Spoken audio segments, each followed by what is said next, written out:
Hey guys, this is Nguyen with BlueFirePoker.com. Today I'll be finishing the audio for the session that I played a few weeks ago, the 100 NL6 Max that I've been releasing week by week. So this will be the third and final part, and I think it'll be fairly interesting. Like we have a bottom, or not on the bottom left, we have a reg, I guess, Simon, who will be fairly aggressive, kind of like a standard 100 NL reg, and how we want to deal with him being under direct right, and like various strategies I like to employ.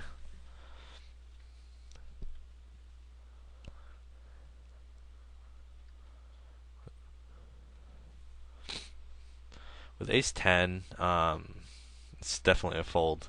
Like when someone opens from another gun plus one, and even though he is pretty aggressive, like Ace 10 doesn't play that well against his under the gun opening range, and we're out of position the rest of the hand. So even though the tight small blind calls as well, and we get a slightly better price, like Ace 10, I don't think we can properly call with here and play out of position.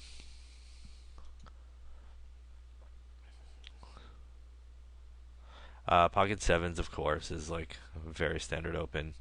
Um, and like I've been doing throughout the other videos, have been opening pretty much like 100% of my hands from this spot here against PD because he's so tight. Um, and on the flop, it's going to be like a really standard C bet. This particular board of Queen 3 4 with a club draw doesn't really hit too much of his range, so he's going to have air here a lot. And I don't think I'm going to get called by worse too often because he doesn't have too many fours or threes in his range. Um, I don't want to check fold either because I do think I have the best hand. Check calling is difficult as well because then we have to play the rest of the hand out of position. He has the initiative. We don't know if he's bluffing or value betting, so I think betting here, kind of protecting our hand against 6 over cards, hitting like if he has, I don't know, King 10 or even 8 9 or something, is a lot better than kind of checking. So I definitely like taking initiative. And here I contemplate a bet, and I think a bet is okay, right? Because a lot of the time he's going to have a flush draw. A lot of the time he's going to have Queen X, which isn't favorable for us.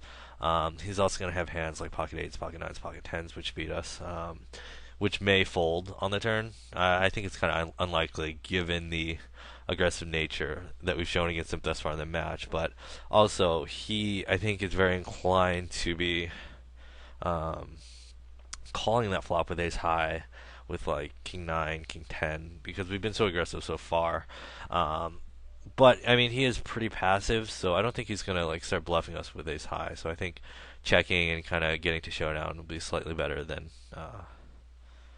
betting and having that serve no purpose on the turn because all of the hands we're ahead of will be folding, all the better hands will call. So I think the bet on the turn against this player is going to be a losing bet.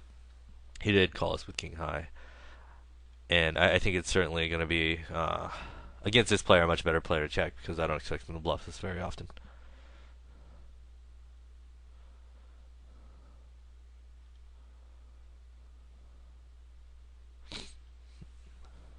So we get called queen 2 4, um, flush draw board against, I don't know, like he's so far has been fairly loose, fairly aggressive, and it's going to be a standard bet. And if he check raises, it's definitely going to be a bet call because like his check raising range will primarily be comprised of air and flush draws, which we're way ahead of there.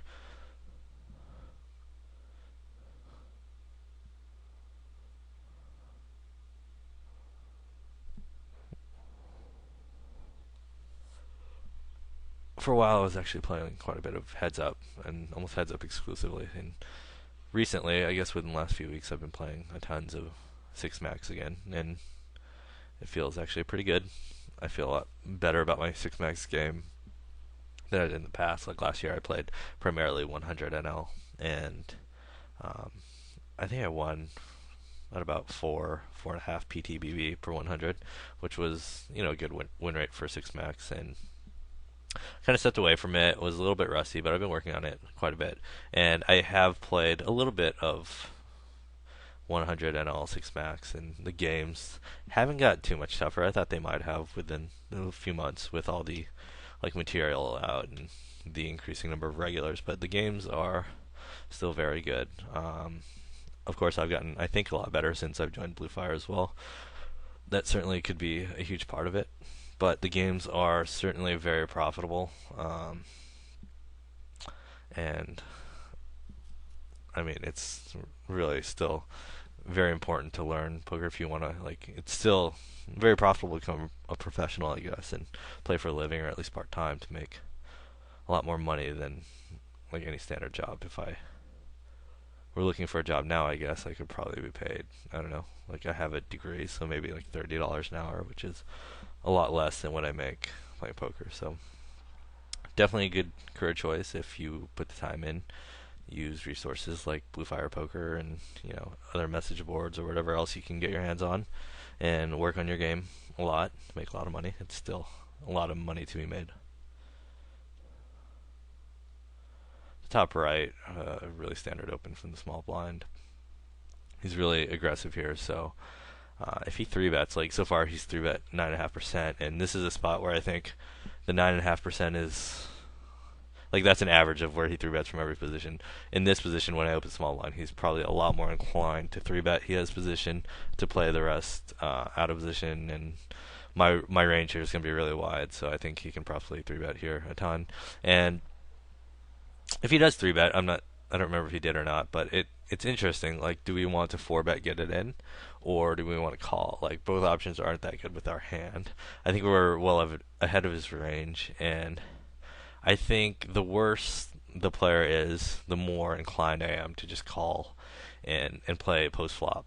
If he's like a really solid reg, then I just four bet get it in, because he has position, so he has like a huge advantage. So the money getting it in pre-flop, given positions, will, I mean, I think still be plus EV in our favor, because if we four bet, he's going to fold quite a bit. So there's some fold equity, and we're doing okay against a five betting range. So I don't know anything about this particular player, so I mean, I'd probably just call, because I think I'd probably have a post flop advantage against him and play my hand reasonably well, make correct decisions post flop, even though I am out of position.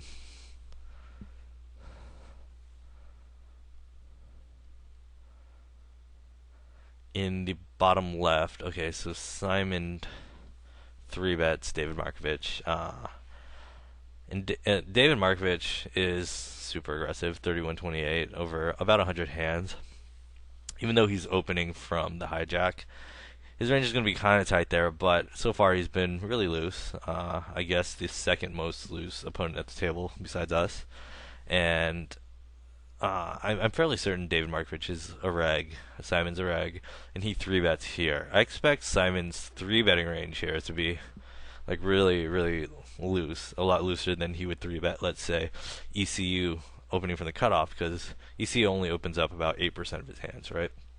So Simon shouldn't be three bet bluffing very often, because ECU's initial pre-flop raising range is so tight. However, David Markovich has been raising close to a third of his hands, and he's a lot more likely to get three bet bluff. So that said, I have King Jack in the small blind. I certainly can't call here. I think it's fine to occasionally four bet bluff. If I did, I'd probably make it like 26, 27, and it would look extremely strong, right? If I cold four bet from the small blind, since people don't four bet here very often as a bluff, my perceived range is probably going to be, I don't know, jacks plus and ace king, and it's going to be difficult for Simon to do anything with his bluffs. Like, it'd be, I think, pretty insane to five bet shove as the bluff here. So I could react accordingly. If he shoves, I can probably fold safely. And yeah, so I think there's definitely merit here in this particular spot to cold four bet.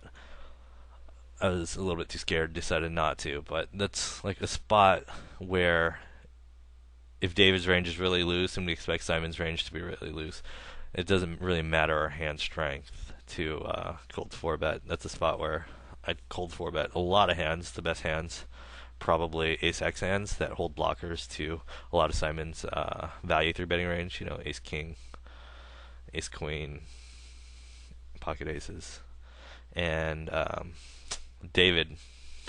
So I mean, it's probably good, because I don't think David's going to be four betting himself very light there, so I probably save some money because I think David Markovich is probably shoving there a lot if I cold four bet or calling with a hand that dominates me, and I wouldn't be able to put any money in if he just called my cold four bet. But I mean, I was correct in that Simon was through it bluffing because he didn't tank too long before folding. So it's definitely a spot you can like, I think it's plus EV to four bet there. So occasionally you can't overuse it, but occasionally you can look for spots like that where you can cold four bet against two regs.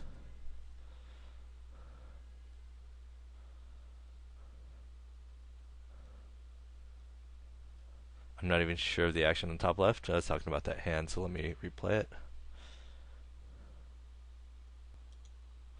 Okay, so in the top left table, I have 5-7 suited from the small blind. It folds around to SH2007, who is not a reg because he doesn't auto reload. He has $87 stack, but he plays reasonably loose. Like, he plays a third of his hands. And he does steal quite a bit, so he's stealing about 30% from here. And I kind of make it like a rule for myself to not 3-bet non-regs as a bluff too often, unless this is a good spot, because if you can see here, his fold to 3-bet percentage is 100 so far. Small sample, but he does fold to 3-bet, so it's not like the type of player who defends against every 3-bet when he opens. So I think it's a good spot. With this particular hand, I can't call with it. I don't think it'll be profitable to play out of position. It's almost close enough to call with, so it's a good hand to 3-bet bluff with. And he calls Ace Jack 3. Good board for me. On that particular table, I've been playing 21-28 or 21-18, so a lot less aggressive than I have been. It's kind of like a standard tag in that spot. And this is a board where he's going to have to play fit or fold a lot of the time, right? Because I 3-bet out of position, Ace Jack 3 hits a lot of my range, and I continue firing. So, and in addition to that, non-regs won't be floating you here that often. Like, let's say you called with 8-9 suited, flopped nothing, is going to call to take it away on the turn. So I think against a player that I suspect won't be floating me that often, I could just make a C bet here for slightly less than 2/3 of pot, and I take it down a majority of the time, I'd say. And he calls, and once he does call, I'm pretty much done with the hand. Like I said, I don't think he's calling there with air to float me and take it away on the turn too often. So most of the time he has Ace X, Jack X, or maybe like pocket tens or something. When he does bet and bet small, I'd say it's pretty reasonable that he has an ace here, and I'm not gonna check raise my gutter all in because I don't think it'll work that often. So, I mean, I think pretty standard. And okay, so on the top or the bottom left table, we expect. Okay, let's say we had air here again. Let's just say we had like 6-3 suited or something. I think it's a perfectly fine spot to 3-bet Simon, because when ECU limps under the gun, like we have been doing ECO for a majority of the match, we've been kind of isolating him, raising almost any two cards and taking down a ton of the flop. Regulars are going to be thinking in the same manner, and we kind of want to exploit the regulars, right? So if someone really wanted to exploit me, they can start, like, let's say Simon folds, I make it 450. If Reckless or PDMA want to, they can 3-bet there without a hand a lot of the time, and I'm going to have to fold because my range is so weak, right? My range here isn't going to be that balanced, in that I'm going to have way too much air because I'm going to be isolating a majority of the time, right? If I'm going to be exploiting weaker players, then it leaves my range just too wide to properly continue with against a 3-bet. So this this would be a perfect spot if we didn't have ace queen. Of course we're going to do it with ace queen, but let's just say we had 7-5 off, to occasionally not overdo it, but occasionally 3-bet Simon and like force him to have a hand, basically, because it's going to be really difficult for him to call out of position, and he'll really have a tough time if he does call in that spot with speculative hands.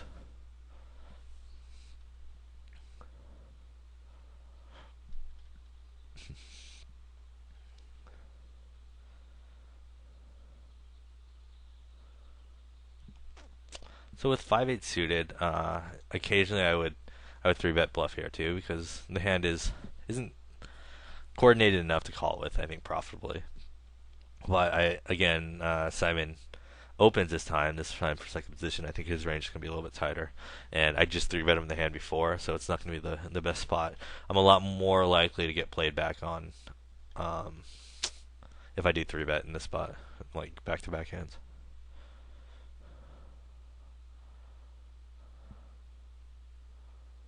And we get squeezed by P Dima, who is really tight, and it's a good spot for him to squeeze, but there's nothing much we can do about it really,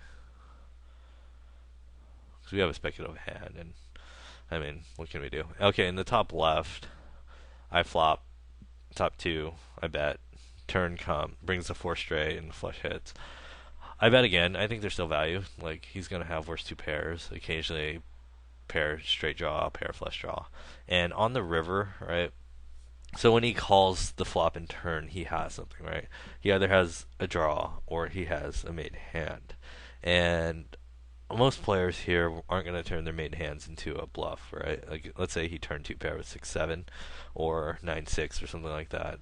Um, you're going to check on that river to kind of show the hand down and hope I bluffed and hope their hand has enough showdown value where they'll win the pot a large enough percentage of the time. That said, if they're not going to be turning their weaker made hands, or let's say you had ace 10 into bluffs, then we can't call here because like if he's calling with a bunch of draws, all the draws got there, and he won't have like a bluffing range here. I'd say hardly ever. So I mean, it's going to be pretty standard fold on the top left. Probably thinking about all this is why I hit time. I think it's a pretty standard fold.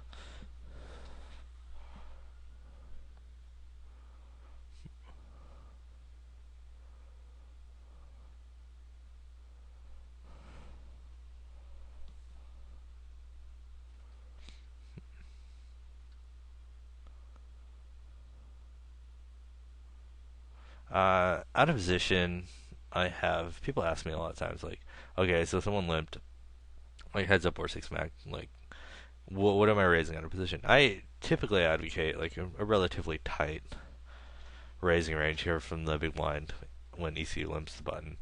I'd much rather isolate him in position so I get tons of information about his hand. I'll play really straightforward in this spot and put less money in out of position.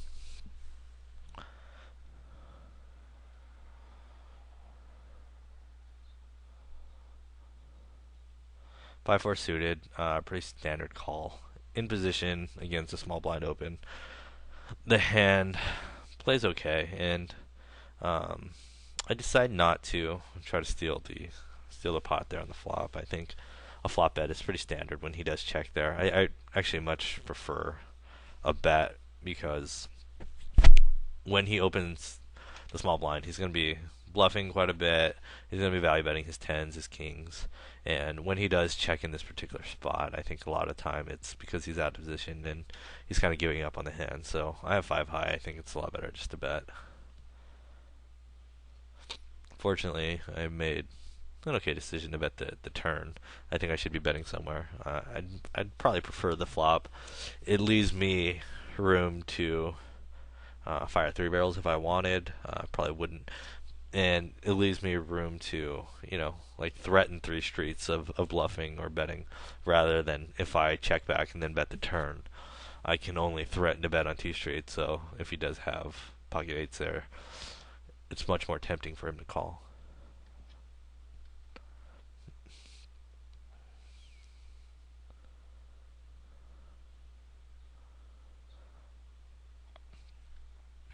Again, King Jack when again +1 opens is gonna be a pretty standard fold. I'd probably call King Queen off, King Jack suited, but my hand doesn't play well enough against his range. He's already reasonably tight. He's playing 1917, so when he opens there, it's gonna be a little bit tighter. So um, that's gonna be like a trap, I guess, for a lot of inexperienced players. They have King Jack, can flop pretty well, can flop top pair, second kicker, top pair, good kicker, and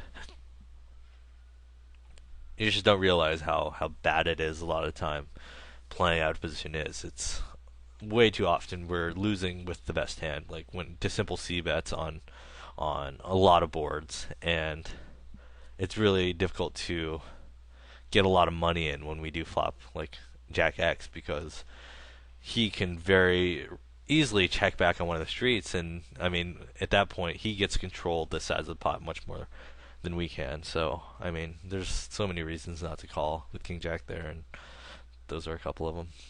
Okay, so I decided again Simon um, opens the cutoff, right, and we have a bad big blind, or like a kind of fishy one, 26-1. It's not going to be profitable for us to let him do this, right? If we just let him continually open the cutoff, like the button is where we make most of our money, and we don't want our button not to be profitable. So we don't want someone opening up the cutoff and then just folding a lot of hands that we want to play, because we want it to fold around to us a lot, so we can open the button and play in position against Reckless, and PDM is usually going to fold pre-flop. So I mean, given that, this is a spot where I'm just going to 3-bet, 3-bet, 3-bet a ton against Simon in order for him to kind of stop opening his cutoff, or for him to like kind of get fed up and then play incorrectly against us on a later hand when we actually have something better, like say we had ace king here or whatever else. So I mean, this is a spot where I'm going to be 3-betting a ton against Simon in order for our button to be a lot more profitable. Plus, I think just 3-betting anything from the button here against the cutoff open is going to be pretty profitable, because Simon's going to have a really difficult time dealing with this out of position.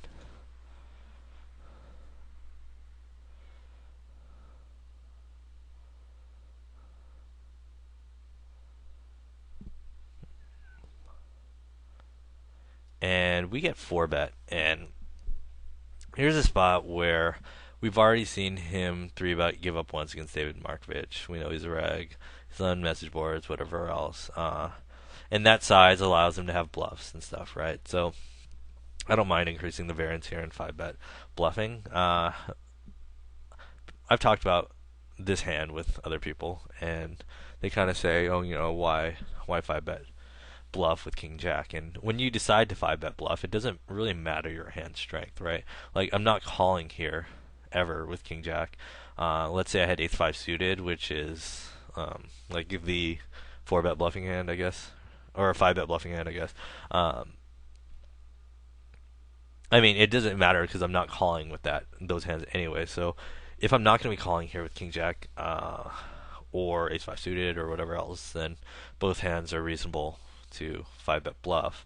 And I definitely do want to 5-bet bluff here.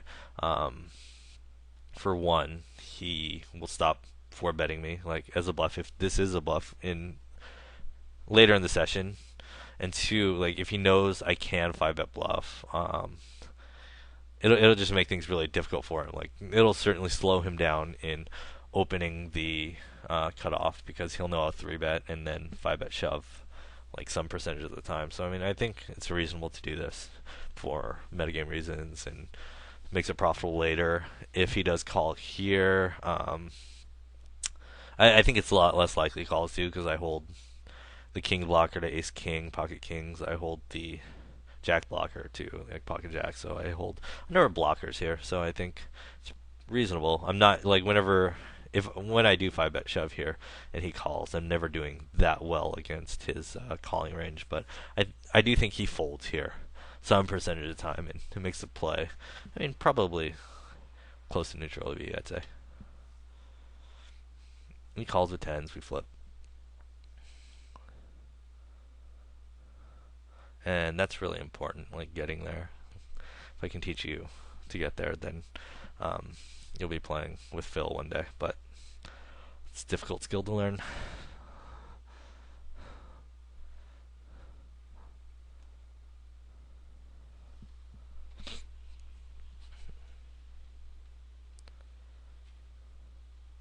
And I'm not sure I'd advocate it for a lot of, like, if you're just moving up, I wouldn't be 5-bet bluffing, like, ever.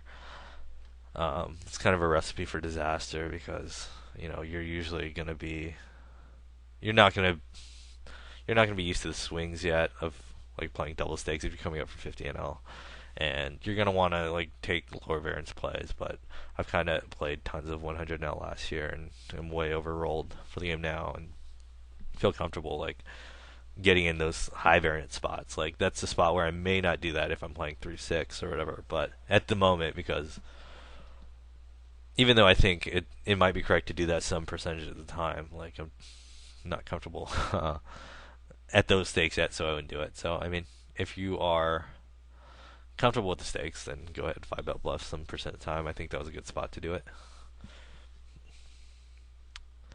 My 3-betting range is probably my perceived 3-betting range there is probably ridiculously loose, comprised of a lot of like 5-8 suited, king jack, and then my value hands as well. So I think because my range is so loose as well, it makes the play um, fine because it makes it more inclined that for him to uh, 4-bet as a bluff. If I was like a nit, let's say Pdima 3-bets him there, I think anytime Simon 4-bets, it's going to be with a value hand.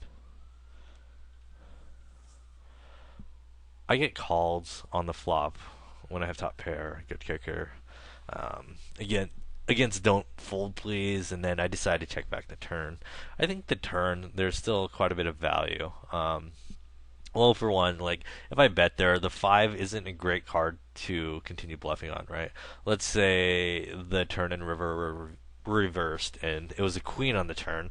If I bet there, I think it's a better bluffing card for me. One, and two, I get more calls there. The 5 isn't like a card I would bluff very often, and like with pure air, like I would still semi bluff here quite a bit with the king of spades, maybe the queen of spades, but it eliminates a lot of pure error for my range because I won't be bluffing against an unknown here on that particular card. So I think it's fine to check back and I mean kind of pot control in case he had 5x, in case he had a flush, and then go for 2 streets of value. If he leads the river, I call. If he checks, I bet. And I think I mix it up pretty well and in checking back the turn, sometimes betting it.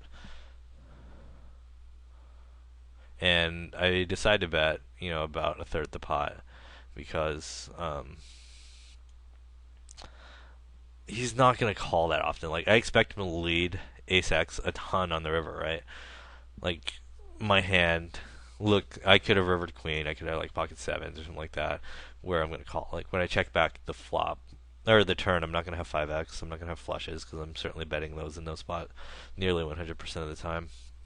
And that said, don't fold please. Should feel pretty comfortable with ace x and leading the river for value because once I check back the turn, it looks like I'm going to check back the river as well. So I won't be bluffing the river that often.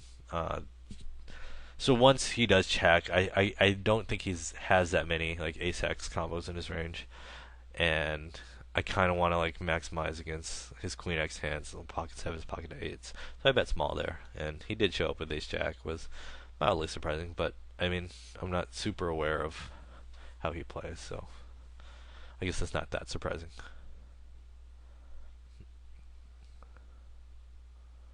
Flop, open ender on the top 2 tables. Decide to check it back. The board is pretty coordinated. I think he'll check back once he checks the turn. A lot of times, since I expect him to bet his air and his queen x hands or whatever else, his pairs, because the board is so dry, I think he has air here a ton. So I think a delayed c-bet's going to be slightly better. And the 6 comes on the top left and 6 of spades, so his flush draws got there. It's not like a particularly good spot to bluff because I think he will be calling there a lot. Because if he did have jack x, maybe even 8x, the 6 isn't going to hurt his equity too much because I mean it doesn't improve me that often. So, and he has a number of like high spade hands. Like let's say he just called with the ace of spades or like queen 9 with the queen of spades or something. He's definitely going to peel in this spot. So I'm not like thrilled with my turn double barrel, only because I don't think it's going to work that often, and I think this is probably a spot where I'd prefer just checking back and taking my 8 outs on the river. and I hope I don't like bluff the river. Okay, I didn't, because I think a lot of the time he has King X, he has Jack X. That's definitely going to be calling the river, and I don't think it's a good spot to bluff.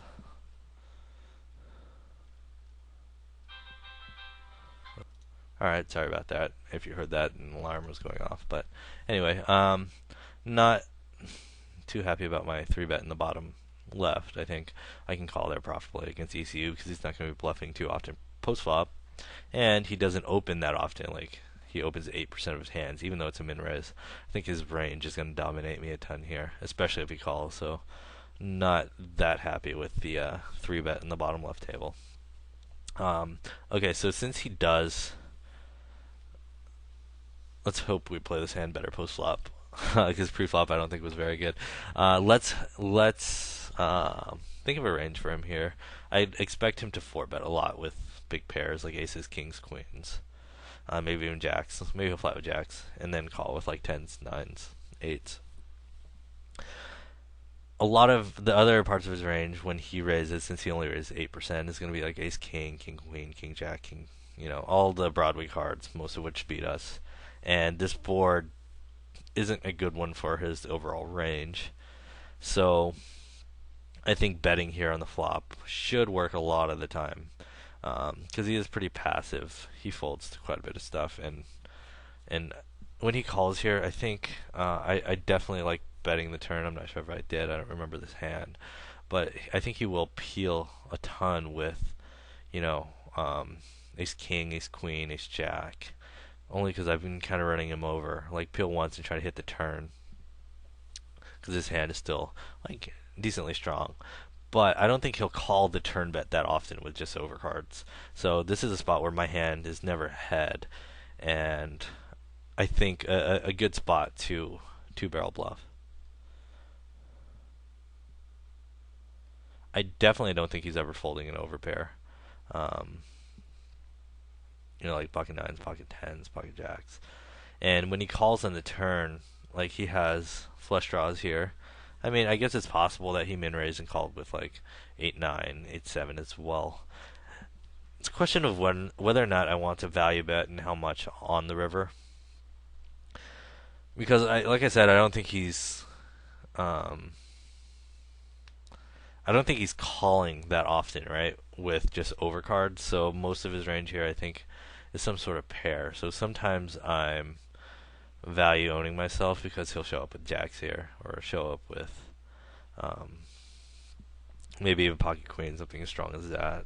But I bet big here, and it's mainly because I think when he calls the flop and turn, he has a pair, and like he could have pocket nines here, he could have pocket sevens, he could have some 8-9 hands, even though I think it's fairly unlikely. And any of those pairs under a 10 are definitely calling the river bet. And since I don't think he has like a lot of ace king in his range anymore, I don't need to bet too small because his range is going to be reasonably strong, and I think he'll call a reasonably big bet. So that's the reasoning there for that particular bet size. If he shouts, I'm definitely folding. Like, passive players I don't think are ever shoving as a bluff here, especially when my line looks so strong. Like, what's he going to try to bluff me off of? Like a pair of queens or a pair of kings? It'd be pretty suicidal on his part. So if he did shove, even though it's basically a min raise, I'd feel really comfortable just like snap folding.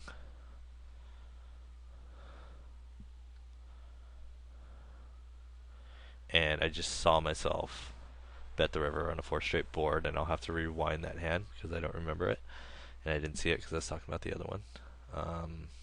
Okay, so I open under the gun on the bottom right table with pocket tens, and it's an ace jack 6 board, which obviously isn't a good one for me. I'm not too happy about it.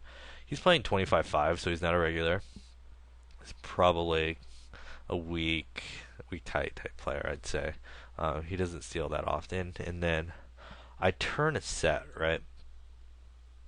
I think my hand is definitely good here because so far he's folded to 100% of flop continuation bets. So I mean, it's possible he could have called with king queen, but it's really unlikely, and it's very unlikely he shows up with like a set of aces. Um, So my hand is almost certainly best, and he snap calls. So when he snap calls there, a lot of the time it's going to be like a flush draw, like a draw, or an ace-x hand that doesn't consider raising, right? So I don't think he ever shows up with two pair here on the turn, because he would definitely consider raising. He just snap calls. So it's either he picked up the hard draw, or he flopped a flush draw, or he has some sort of weak ace-x hand. And this is a spot where he's never bluffing, right? I don't think like this passive player. He definitely has like something, and I don't think he's bluffing his missed flush draws. So checking to induce a bluff isn't going to work that often. When I check here, I think for the most part, if he bets, I'm going to fold because he almost always has straight. I don't know if there's too much value in a bet on the river, but I think a majority of the time, since there aren't too many queens in his range, right? I guess maybe Jack Queen or yeah, Jack Queen is basically it, unless he called with King Queen. I don't think it's too likely he shows up with a straight here, so I bet smallish, and I'm kind of iffy about it because I don't think he's going to call it very often, to be honest. So I don't mind just checking there. Betting is a little bit thin, a little bit marginal.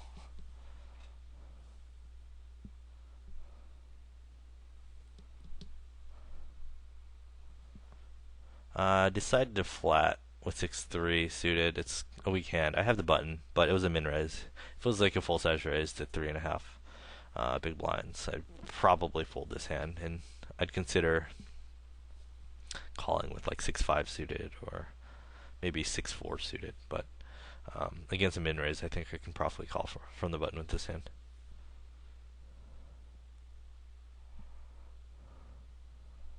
Gets checked through, and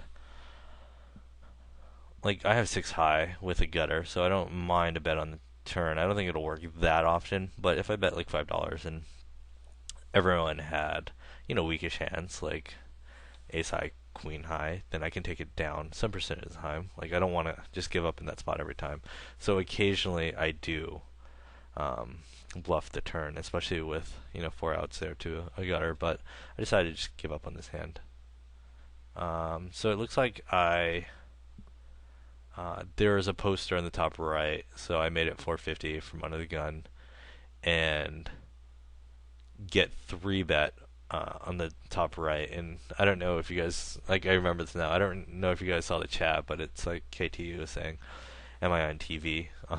Basically asking if I was making a Blue Fire video, and sure enough, I was. So I think a lot of the time he's going to play pretty fancy here, and he's going to try to outplay me because it's a video. So given that information, I think like he's going to be raising here pretty light from the button to try to make for like a good video or have a good spot for video or whatever else. And it's like I have calls from the big blind, so I don't think I'm thrilled with a call. So I definitely just decide to make basically a min raise and probably call off if he shoves, because I kind of want to induce a lot of stuff here because like he knows it's a video and he asked me, and I don't know, he was probably going to play pretty spazzy. So I basically make like a little bit more than a min raise, I guess, and I'm definitely a snap calling a shove. If it were somebody else, I'm certainly just calling here and kind of playing accordingly on a lot of flops, but I really don't want to let him not shove ace-6 or whatever, like 7-8 suited that he decided 3-bet from the button. So that's the reasoning there for the that 4-bet, and I get it in good and have like dead money in the pot. Okay, so ace-king, I'm deep again with David Markovich, 250 big blinds deep position. This is a spot if I can 4-bet sometimes. I can call, play in position with leaving a deeper pot to stack ratio, and that's probably what I prefer to do. I think a lot of time, like with this particular hand, and it comes 7-7-9. Doesn't rank to hit David too often. Like even though he's been 3-betting pretty active, I think it's possible that he's going to be three betting a little bit lighter because he's out of position here, playing super deep. So he bets here, and I'm certainly calling. Like if he did three bet King Jack, King Queen, Ace 10, Ace Queen, all those hands that I'm ahead of, I think a lot of the time he's c-betting that board because it misses him so often, and it's going to be tough for him to barrel twice here, I think, because when I call the flop, I mean, I certainly have some floats that are looking to take it away on the turn, but I mean, I'm also calling the pre-flop three bet since we're so deep with a lot more middling hands like 7-8, 6-7, 8-9, that type of hand. So my pre-flop three bet calling range is going to be a lot looser than it would be if we were playing 100 big blinds deep. So that board actually does hit me, I think, a lot more than it hits him.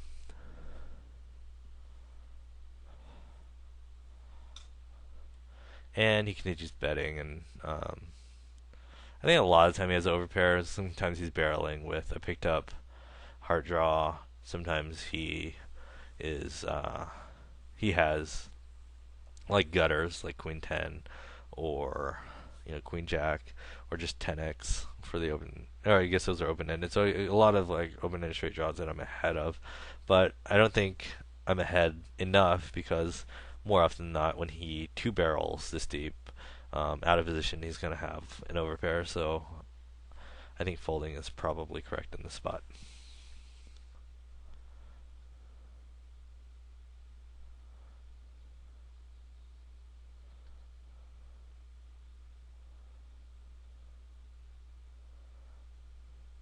Outplayed again.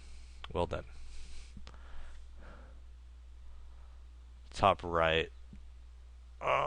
Let me rewind it actually, because I missed the action.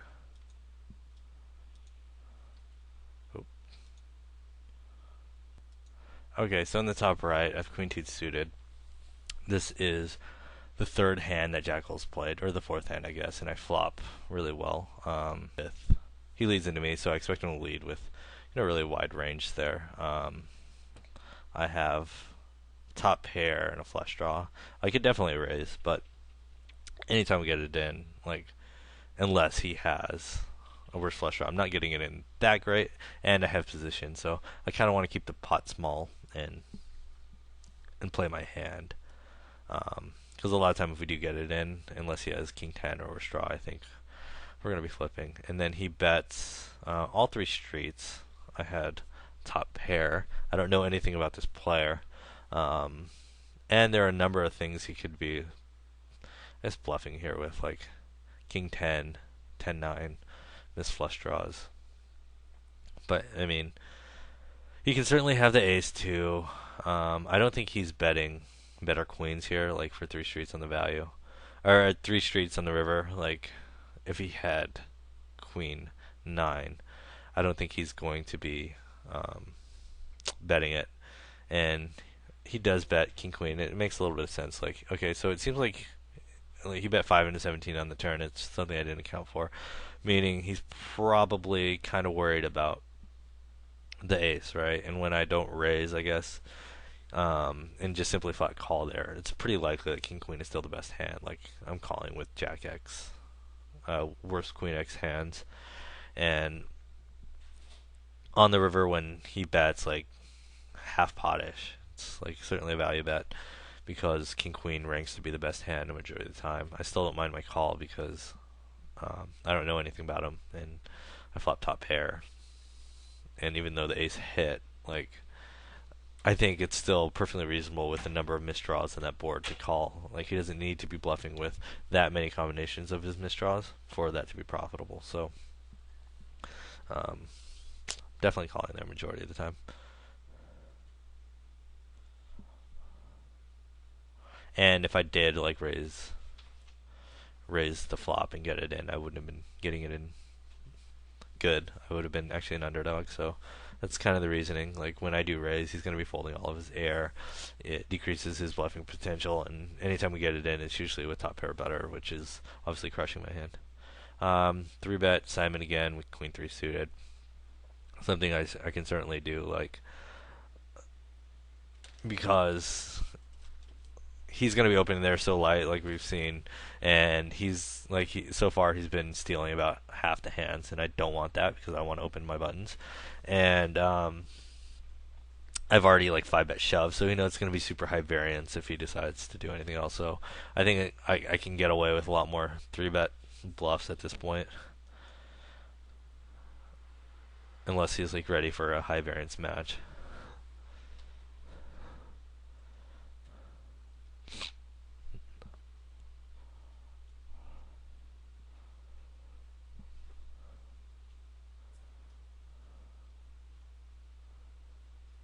And when I decide to like repeatedly 3-bet players in position when they're opening, obviously a really wide range, I probably don't do it that often to the really good regs, like the top regs, because they'll play accordingly. They're usually well rolled for whatever games they're playing, and they play well overall. Like they'll be able to um, 4-bet bluff me, 4-bet for value, and call there with like and trap with big hands and play reasonably well. Um, I'll do it a ton to like the weaker regs though,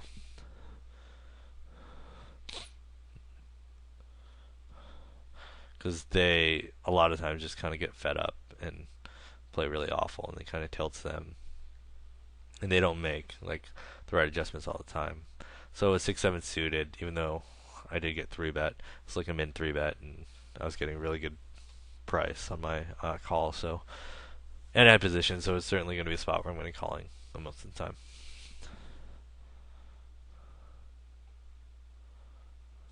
And it gets checked through. Like this is a spot where I'm probably not bluffing at any point in the hand, given stack sizes. With 32 big blinds in Little Timmy's stack, it's like if I decide to bet anywhere, it's so easy for him to just shove. So it's a spot where I'm not going to be stabbing too often when the stack sizes are so shallow. If we're playing deeper, I mean, he can't just check raise with a really wide range and get away with it. So um, I can stab there a lot more often, but given how shallow he is, I think it's going to be a lot better to just check down and give up with air.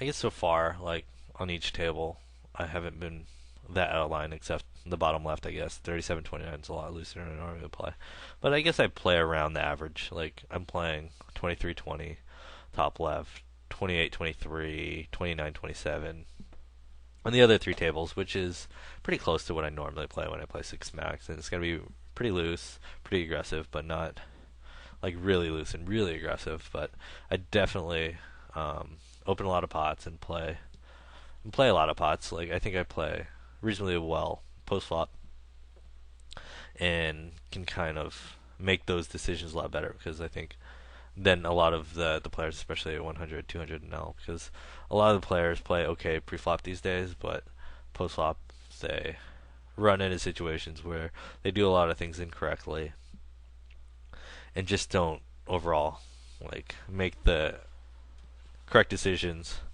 often enough where um, I don't, where I'd have to tighten my range. Like I think I can play that loose profitably because of the decision making I can make post flop and ace eight suited. Occasionally, I was actually playing with someone the other day, and he's a red pro, so I won't mention his name. But he would check raise here with my hand a lot of the time with ace eight, which doesn't make any sense to me because like all the 10x hands, 9x, or I mean all the 10x and overpair hands will continue. Like he's never folding those out, and it was a dry board too. It wasn't a flush draw board, and all of the worst hands fold. So there's no like point at all to check raise ace eight here unless you have like some huge leveling war where you can do this for value or whatever else. But yeah, he would do that, and it didn't make any sense to me. So I'm certainly not going to do that. I'm just going to check call because I think my hand ranks to be best, and you know, rivering trips certainly ensures that I have the best hand almost always. And like I said earlier, like he checks back the turn. He's pretty aggressive. Like I think he's barreling there almost always with 10x over pairs. So I don't think he has a strong hand here that often, right? That said, I really want to maximize against like ace queen, ace jack that are going to call here almost always on the river. Even though my hand strength is really, really strong here, I'm not going to bet my hand strength so much. I'm going to bet against his range, like I've kind of been doing throughout the rest of the videos. And yeah, so if I make it, $14 or $15, which I think is kind of standardish, I don't think I'm getting called hardly ever. Like it'll be pretty tough to get called, I think, by a lot of the hands in his range. Since he's so aggressive, he's going to be betting a lot of the 10x hands and those type of hands. So I think I get a lot more calls here since his range is so weak. And oftentimes it like induces stuff too, which is awesome. It's not awesome if I have 10x because then I have a really tough decision. But with ace 8, like if he raises, then I have a very easy call.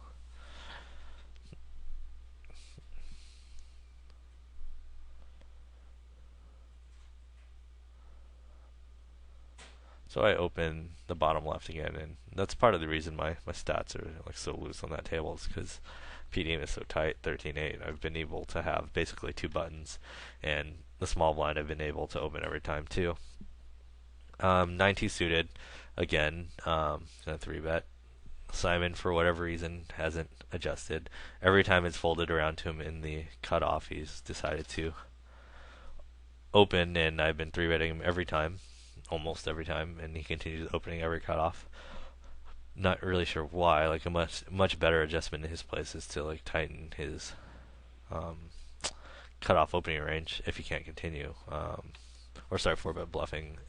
So I mean, probably in his spot, if someone's 3-betting me every hand, I wouldn't open every cutoff, and he does decide to 4-bet bluff here, and 4-bet, not 4-bet bluff. And since the first hand where I 5-bet shoved with King Jack, I think it makes it incredibly unlikely that he will 4-bet bluff me at any point in the match. So anytime he 4-bets, I think he's gonna have a looser 4-bet value range. So he might even 4-bet hands like pocket nines or whatever, an ace jack or an ace queen, and then a non-existent 4-bet bluffing range. So I can play pretty well, like knowing that his 4-betting range won't contain bluffs very often. This is obviously a spot. Given that information, I'm obviously not going to 5-bet shove. I'm obviously not going to call, so it's going to be easy fold for me.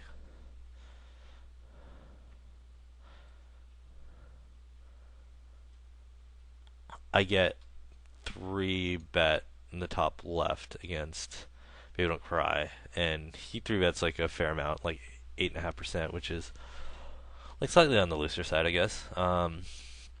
And it's button versus big blind, so I think it's going to be a lot looser than that. Ace 9 is a pretty loose defend here. I think Ace 10 I sometimes call with, sometimes fold. Ace Jack I almost always call with. Ace 9 is a little bit marginal here to call a 3-bet with, but decided to do so. And obviously I flop top pair, which is good. He bets half pot. Obviously a standard call. I'm not gonna raise here because like the only hands that get it in with me that I beat when I raise here are gonna be 7-8 and flush draws. But more often than not, he's just gonna have errors, so I'm not gonna have too much value in raising. And then he checks the turn. I think a lot of the time he's gonna have like king queen, king jack, or pocket jacks, pocket tens. Maybe like 6-7 that's kind of giving up on the turn here, and I don't mind checking back here and just getting value on the river. That's, I think, very reasonable line. and I will usually take that line. Here, I decided to bet. Like occasionally, I bet. Occasionally, I check. Like usually, I check. Sometimes I bet, and he check raises. I think when he takes this particular line, uh, it's going to be a flush draw, or like 7-8 a ton, and I think it's a good line to take with those hands because, like, since I'm playing pretty loose, I'm a reg. He can think I'm going to be floating there quite a bit. So if I had like King Jack here, I'm definitely betting the turn if I decide to call the flop with it.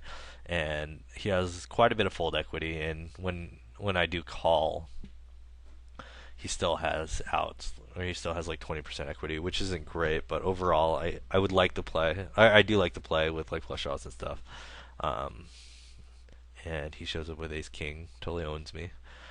Well played. I like it. I like it especially because like a lot of the time, um, a lot of players in that spot take that line with precisely a draw, and when you can mix it up and take that line with Ace King, like you will get called pretty light there. Like obviously I called Ace 9 and snap called. So I mean you do get called there pretty light, and your hand looks like a flush draw a lot of times. So it's pretty good play by him. Balances his range a little bit.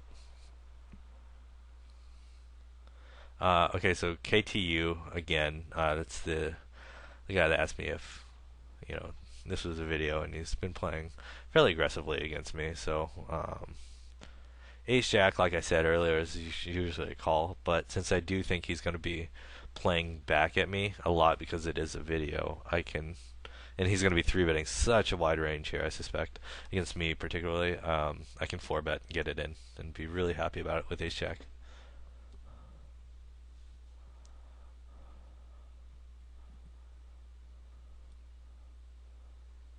And he folds.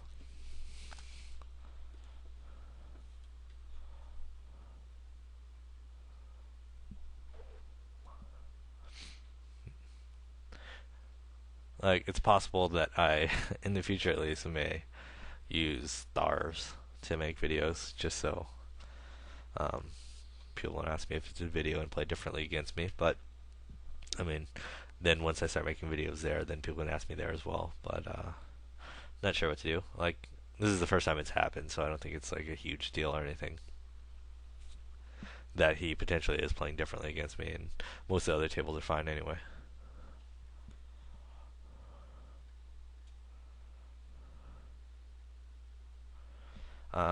I'm clicking the auto post off, so I'm probably wrapping up the sessions. And if I remember correctly, I did um, take like a screenshot of my positional stats of the session and the results of the session. So that will be coming up pretty shortly. I hope you guys enjoyed this 100 NL session. Oh, that's cool. I flapped a boat. That's always good.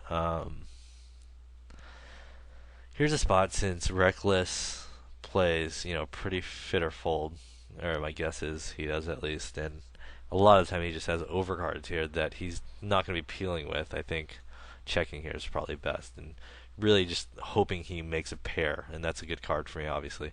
Hopefully he makes a pair on the turn so he can call off multiple streets, because on a 4-3-3 board, if he's not going to be calling with overcards or whatever else, then um, there's not going to be that much value here, even though I have a boat. Like, and I think there's a lot more value in letting him catch. Like if he has King Queen, catching a king and then paying off 2 streets, or getting to raise him and getting 3-bets in by raising the turn and betting the river. And I think it's a lot better play since I expect him to fold so often.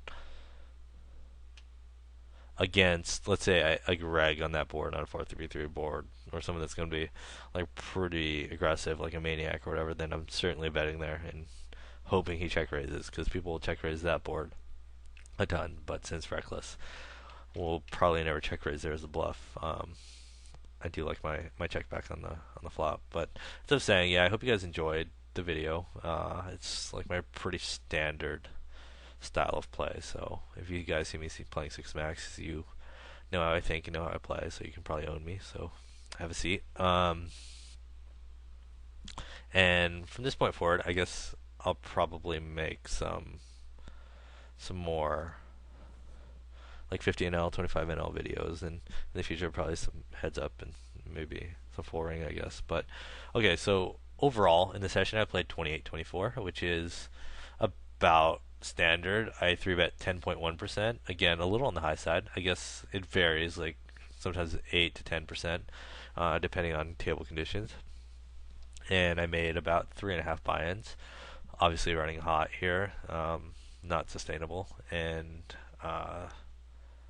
as you can see from under the gun, I was playing 16-15. Oh, actually, no. Under the gun, I was playing 12-12, and from the button, I was playing 45-43. Right, so I was playing really positionally aware, and I actually usually play a little bit looser from under the gun. Like it's usually about 15% or 16% when I'm playing that loose from the button. Like it's kind of proportional, but I do play very positionally aware. As you can see, it's not gradual. It's not like from early position. It's not 12 and then middle 20 and then cut off 28 and then blah blah blah. It's kind of more of an exponential curve, I guess, where from each position I'm playing a lot more hands. It's not linear.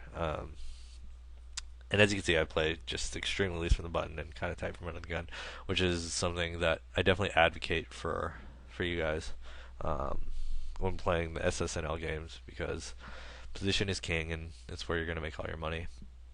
But anyway, I hope you guys enjoyed this video. This is Nguyen, BlueFirePoker.com, signing off. Have a good one.